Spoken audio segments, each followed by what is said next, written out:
What's up, friends? I had some primary noise on my road trip down to the Blue Ridge Parkway, so it needed changed anyway. My fluid did. Decided to pull the cover off of the primary just to see what was going on in here. And I should clarify, that's outer primary cover. So a few things I'm going to check. Number one is chain tension. I want to look over the chain, make sure it's all in good repair. Look at the adjusting shoe down here, make sure that that's ratcheting and doing its job. It should be tightening up as the chain wears. Automatic adjusters on these, which is really nice. I haven't had to touch it. So points of inspection are going to be the compensator. I'm going to look at the nut. I'm going to look at the compensator itself, make sure that that's all good to go. Double check all of the bolts for tightness. I'm going to look at my starter and drive gear, all that while I'm in here. I'm going to look again at the clutches and the tension on the chain. So in order to get this outer primary cover off, I did have to remove my rear foot peg. I just have the standard road glide peg on the back here, but that does block one of the bolts. Plus it gives you a little extra wiggle room to get the primary cover off. I did not have to take off the floorboard entirely.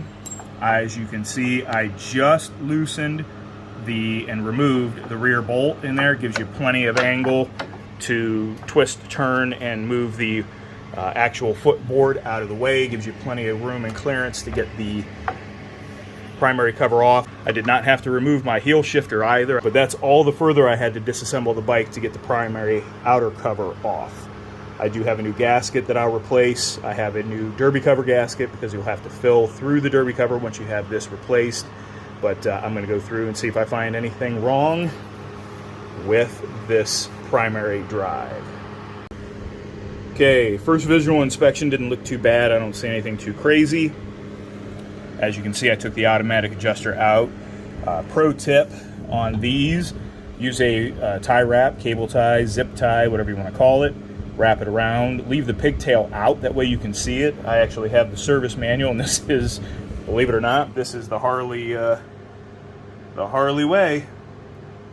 So taking a look at this and inspecting, here's the wear that I'm seeing that I found. Let me try to get a good angle of it here. It still looks to be within spec. Bike only has about just over 37,000, almost 38,000 miles on it. So this is the first time it's been out, first time I've inspected it. I'm going to be looking at chain play and everything else now. I'm going to be going over the chain, trying to see and find any points of noise or vibration or anything that's out of spec. Obviously it's hitting the primary case now because it is totally slacked and relaxed without the tensioner in. But I'm going to be looking for shiny spots anywhere where the chain may be rubbing. I'm going to do my best to investigate and look into the compensator, which for all intents and purposes seems to be very tight.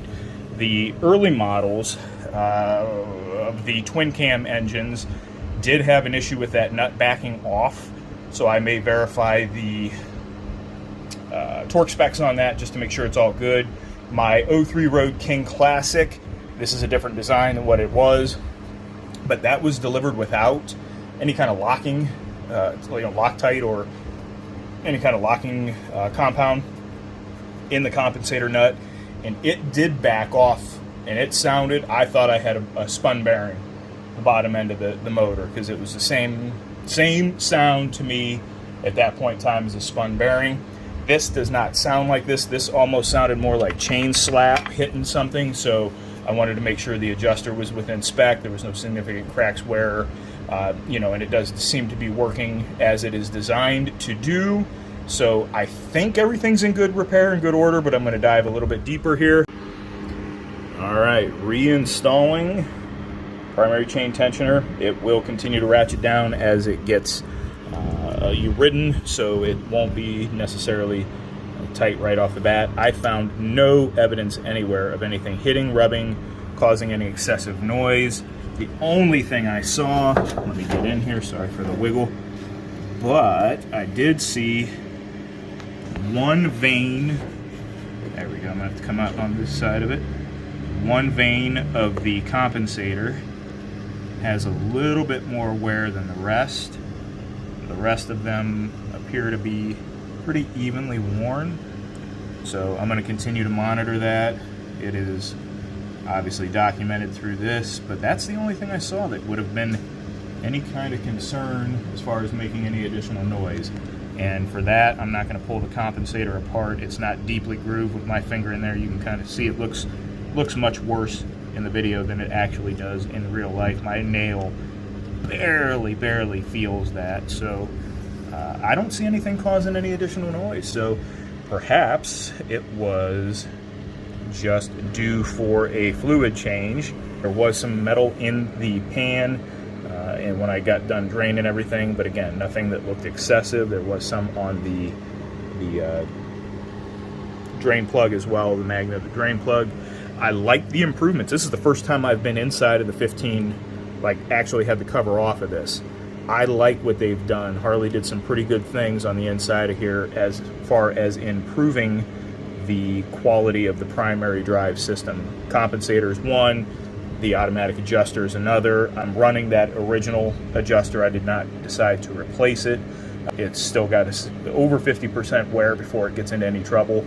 That's potentially 80,000 miles. So 20,000 miles or more, I'll note this in my actual maintenance notes. I'll pull the cover again, take another look at it. Nothing extreme to report here. Going to reassemble, change fluids, see how she does. As I reassembled the chain, I could hear a lot of slop, or I had a lot of slop, and when I checked the factory spec, pressing down midway between the pulleys should be no more than 1/2 of an inch.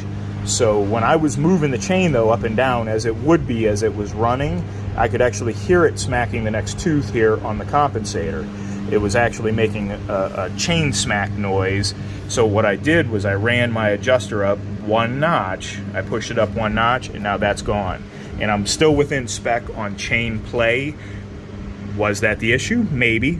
We'll see. It'll take reassembly and a little bit of time, but that would explain why it did it at cold. It was definitely an issue that was experienced when it was cold, and it was seemed to go away as the bike warmed up. As the chain tightened, as things got tighter here, that tolerance would have improved. So maybe this was just out of spec 1 jump. It was close to moving up and ratcheting. As you can see, it ratchets itself. So hopefully that takes care of it. And that was the noise that I was hearing, because it wasn't substantial, but it was definitely, it almost sounded like a chain slap issue. I kind of expected the tensioner to be worn to the point where it wasn't doing its job and there would be chain smack somewhere. Again, wasn't a significant issue, just enough to bother me. I don't like noises.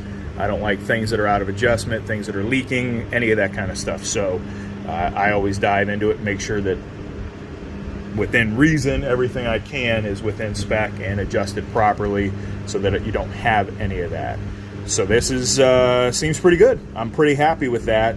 Thrilled that I found it before I got everything closed back up. I think you can get in here through the derby cover and give that a little bump too, just in case, but you can't get on here easily to measure your deflection. So I'm really happy that I found that before everything got buttoned back up. All right. Primary's back together, everything's reassembled, tight, filled, fluids up to the factory spec, and going to go on a test ride now, make sure everything's good.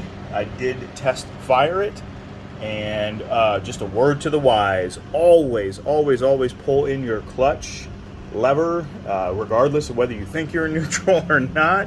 During the reassembly process, I definitely put it into first gear.